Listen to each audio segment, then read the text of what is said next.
feeti jiru abbaa feeti waliin laaquu jirtaami jiru isaaniitis waan sakhee sin gallees waan jiru namaa keessan seenan dhuguma kanatti cillatti hin jeenaa awwan agartii lola maaltu fide amma asirratti dhugaa rabbii fuula kiyya duraa deemu waan amtuun jenne ati yaaddu kee hannichoo fi akkamitti waliin fide mijiyyoon haa jiraatu dhiisaa ati maal maafii maqaa kiyya kaastaa girrisaa jala deemtan kanaatutu addaan isii baase akka isaan wal jaalatanii hin feetu haa anaatu addaan baase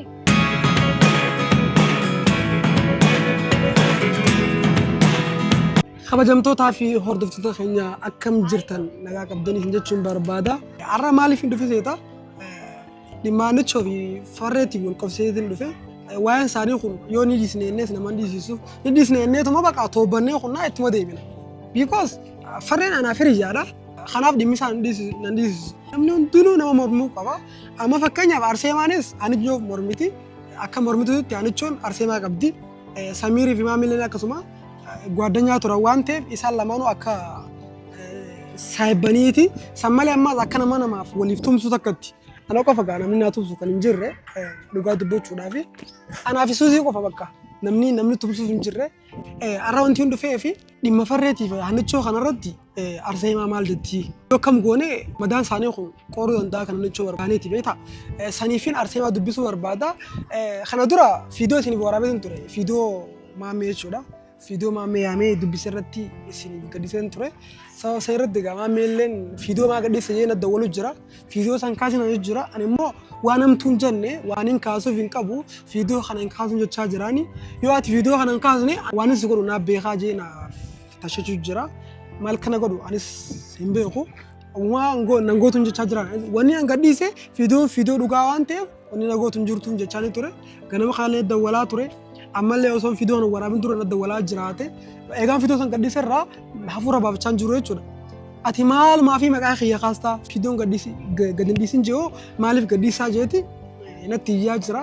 Asumaanuu gaa isin dhugaa jiru ni beektanii bakka hayni jiru ni beektanii turtiin keessan nu faana haa ta'u jechuun barbaada.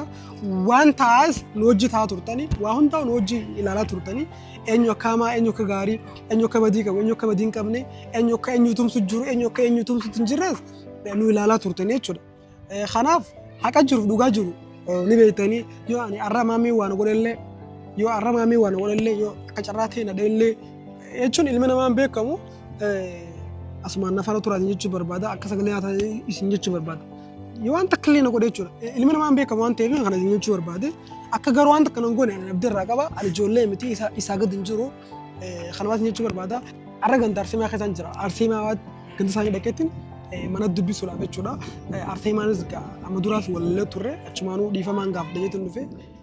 Isinis sababa Anichoo kanarra wal geenya malee dhimma dhuunfaa kanarra wal geenya hin qabnu. Gaafii akkasi gaafadhu gaafa taraa duraa isaa wal lolan sana. Gaafa Anichoo fi farriin taraa dura wal lolan sana maal dhuftee walitti hin fayyisin. Kanaaf yeroo isin dhuftetti maal akka naan jettuu fi waa'ee Anichootirraa maal akka dubbattu asumaan nufaa turaa isin jechuun barbaada. Fiidiyoo kana garuu warri subscribe hin godhin akka subscribe nu gootan commentii akka nu gootan yaada keessatti akka nu keessan barbaada. Garuu yaadni keessan takka abdii nama kutuchiisaa nuti abdiin kutannu dhugaa jecha manaa baane waan ta'eef hanga dhugaan argamutti nutis gaa qabsoo keenya irree keenya jabeeffanneetuma dhimmi isaanii kun sanaan duraa gabaabbatee gaarii ture asumaan nu faana tura. Arseemaan illee dhufaa jirti maal akka nam jettus nu faana tura walii ilaala. Arseemaa akka nagaami. Nagaa. Maali jaalsata? Maaf na barbaaddi? Arseemaa takkaffaa hanga manarraa kee deemaa hanga gandaatti wanti dhufeef dhiifama si gaafachuufi. Anaaf iddoo wallola dhimma wallola irratti hin qabnu anaati walli beeknaa namti. Jechuun waliin beeknu. Wanta kara waliin geenyu. Akka saayibaniitti akka saayibaniirraan saayibanii wal dhufu yeroo siin jiru. Bakka anaafiti waan wallola dhimma isin qabnu dhimma ati dhiifama na gaafattus wanta kee hin jirtu. Garuu kaballi keessa naatee jira takkaatee ibsimee irra. Qalbii kana maal na barbaadame. Waan biraatiif hin barbaanne jechuun takkaffaa dhiifama. Nama hunda barbaadde maasis nama dubbisni hin qabdu maali ati qoy. Maaf na barbaadde nama hunda dubbistee narra dhufte. Jalqaba dhiifama naa godha. Aadaan dhiifama naan jeen. Jechuun akka natti aartee kanaan jettu ni hin beeka. Eshi amma waan na barbaadduuf bichaa naa himi haa. Jalqaba dhiifama naa godha achuma sitti ni maqaa. Ta dhiifama dhiisi haa si godheetiin jira maal la gootiin dhiifama si godhu maal dhimmi mi'oorra jira. Siin loleetiin jira na fakkaata. Siin lolee jirtaan si fakkaata haa. osoo nan beekne osoo waliin beekne waa'ee kiyyaa michiyyoo mixmixaa tana minaan michiyyoo tana minaan jechaa turte ana ni beekta. Ati garuu anuu siin hin jenne maali bakka tanatti anuu mucaa kana jee hin lolle. Arseema namni takka yeroo nama lama nama wal jaalatu tokko addaan baastee jechuun as biratti nama baay'ee wal jaalatee nama hinaafsisu tokko illee addaan baastee anuu siin hin jenne michiyyoo tana minaan jette. Maaltu jira ni beekta Arseema. Amma tan dhiisiti amma tan haasoo hin barbaadu. Tuun dhiisi waan na barbaaddeeti naa himi. Maaf na barbaaddee. Meeta waan si barbaadeef itti deemna. Jalqabaa dhiifama kanaa gootonni sin jeef kanaaf. Lammaffaa garuu namni takka gisee nama wal araarsuuf namoota isa waliif fidee haasa'u namni biraa gisee idduun gale hanga nama aarsatu sin beekti. Akkasii bara. Abbara manaa himiin sin jee waan na barbaadee. Akkasii hin jee tan saniitiif dhiifama kanaa gootuun barbaada khalaas. Samboo yottee anaga eega. Kanaan na aarsi. Ani immoo hannaa yaamee hannaan bakka dalagaa si dhiisee dhuftee yeroo dubbisutti ati nu gudduu seentee haasaa guddaa maaltu si fidee midhaan midhaan turte. Saniitu na aarsee anis isin jechuu hin ta'e. Wanti si yaameef garuu dhimma anichuuf dhimma farree. Addaan baasee maaliin godhatu maal ta'e naan jetta mana biratti. Addaan baasee hin jira. Anaatu addaan baasee. Si miti ati adda baasee namni sin jiru barra. Si addaan baasee amani tana dura. Anaa miti kan adda baasee maammeedha. Isin lameenuu addaan baastanii jirtanii. Waan takka murteessi. Maammenis atis addaan baastanii nama tokkanaati. Ati bakka namatti dhugu. Ani maaliin godhe? Maal diraamaa isaan hojjetan san hannichoo fi farreen hojjechuu hin danda'anii mina gaafa sana na deebisi. Maaliif isaan lameen marra? Ni danda'an. Gaafa san hannichoon hin dandeenye ture. Maal hin dandeenye? Biizii jirti dalagaaf jirti. Bakka hin mijanneef dhufuun achi booda har'a wanta qabnaa bakka sagantaa diraama dalaguu qabnaa. Akkamiin waan itti yaaddanii godhan takka ammaan tana dhiisiiti waan na barbaaddeef sana maal itti yaadnee goone isa? Barnooti wanti itti yaadnee goone hin jiru. Akka carraa ta'e ati nama hundaa wajjin gandara fiidoon dalagamuuf diraamiin dalagamuuf diraamaan dhuga. Yeroo siin jiru dhugaa jechuun kee dhugumaa wal jaalatanii jechuudha. Akkasii miti. Diraamaa guyyaa sanii dalaginaa san bakka piroogiraama guyyaa sanii ture diraamaan kan dalagame jechuudha.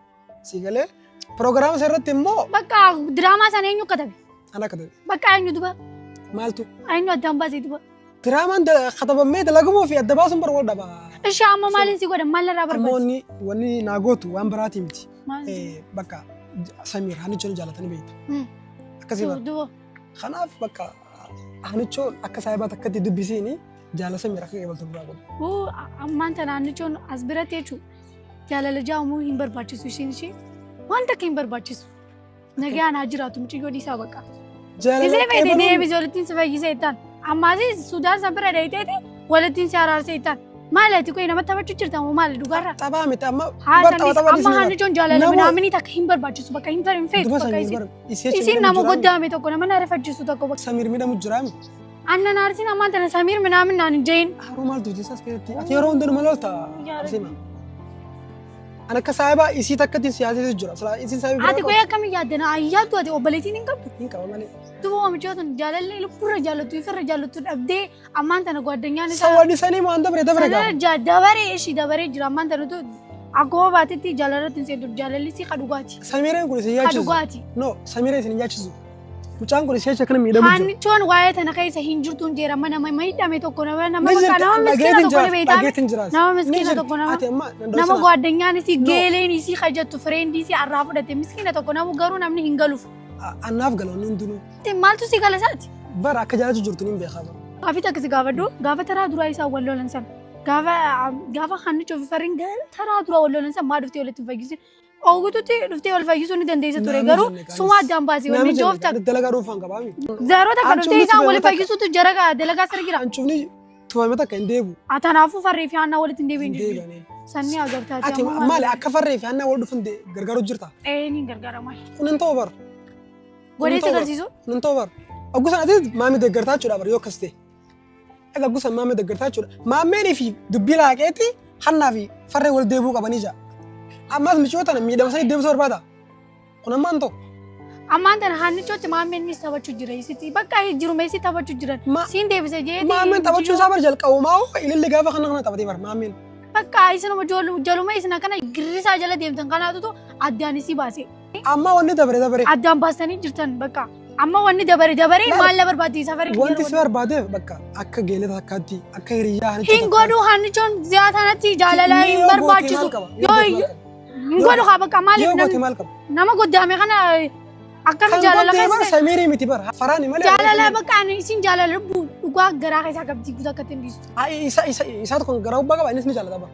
Bakka isin goddaamtee jirti siifin qalu bar jaalala manaamini kanaa isin barbaadu. Maaliif jiruuti jaan jiraadhaa ganaa warri qiyyaas na barbaada warraaf hin jiraadhaa barnootaas dhiistee jirti as biratti tanaafu nin jiraadhaa jaalalli kun hangamaa na goddaamee jirteetti malee ammaasii isaan deeme samiirri deebi'ee jechuun maal jechuun jiruu isiitiin balleessu jira. Akka keessanitti jiruu namaa hin balleessuun siifin hima. Akka keessanitti deddeemaa akkana ta'e jee nama gorsee hin balleessu jiru. Shaammaan tana bakka deemuun barbaada ishee. Dura walaa galu amma dila kana saasenne walii galuu dhabnee bara. Ati yaaddu kee hannichoo fi akkamitti waliif fide miti yoo naa jiraatu dhiisaa haa jiru. Maaliif ni beektaa? Sila dandeessee walitti deebisu danda'uu baattu addaan bahu jiruu namaa hin laaqina haa jiraatan isaan. Arsii na dhageessa. Takka fana dhagee. Amma farreen hannichoo ni gani. Eha isaan kan gani isaan miqdisee kan deemu. Kanaafuu inni ittiin deebi'u akka walitti hin deebine. Ati kamii beekta kan deebine? Goobas jaalala eegalee jiran Suuzaan wajjin. Amma farreen yoo dhiisee gara hannichoo dhufe Suuziin ifa jeesti galee. Ifa jeesti. Eegaa. Gaafa isin ifa jeesse immoo anaas atis maamaan kun ni hidhaman. Kanaaf jechuudha. Maaltu nagalchiin hidhamu maaliif hidhamu? Duba kana yoo goote maal taatati? Amma maalirraa barbaadda? Hangaamaa naamusaan si dubbise maaliif si dubbise ni beektaa ganda kiyya keessaan jira naamusaan hin haasoo deemu barbaada. Jiruma achitti deemi adda wallaqiisaan artiimaa bira dhufuu hin dandeessu gara artiimaa maqaa kiyya kaasuu hin dandeessu achuma dheeyitee wal lolus ni dandeessa. Abbaa feetee jiru abbaa feetee waliin laaquu jirtaa jiru isaaniitis waan si keessa hin gallees waan jiru namaa keessa hin seenne dhuguma kanatti cillatti hin jeenaa. Kanaafuu amma ganda keessaan jira deemuun barbaada. Artiimaa kan mogoo dheetii bakka inni deemna rakkoon qabni deemta. Maal irraa barbaadde qoyeeti? Hiriyyaan dhageessa jechuudha. Araabaa deemiti jeenati. Deem jeen. Eenyuun himsa? Hannichoodhaan samiirii jaaladhu jeen. Jeetiin jiraan amma dura. Jetteen sin dhageenye akka si dhageessu barbaadde. Dhugaa rabbii fuula kiyya dura deemu. Lola maaltu fide amma asirratti araaramnee mi? Kan amma dura kutee araaramnee mi? Ishii maal jetti? Wanni hin uummata akkaan siima dhaggeeffadhu. Waan takka wanni takka dhaga'u. Araar seemaa hotuun deemini. Awwan agadhi. Awwan agadhi. Kunoonni agartanii namni dhugaa uffatu jechuun isinis akka geeleetti deemti malee akka isaan wal jaalatanii hin feetu waan hin jiru hin qabu isin ammoo hordoftoonni keenya dhugaa jiru dhugaan bakka jiru ni beeytanii hanga viidiyoo biraatti walitti deeminu dhufaa turaa isin jechuun barbaada nagaan turaa.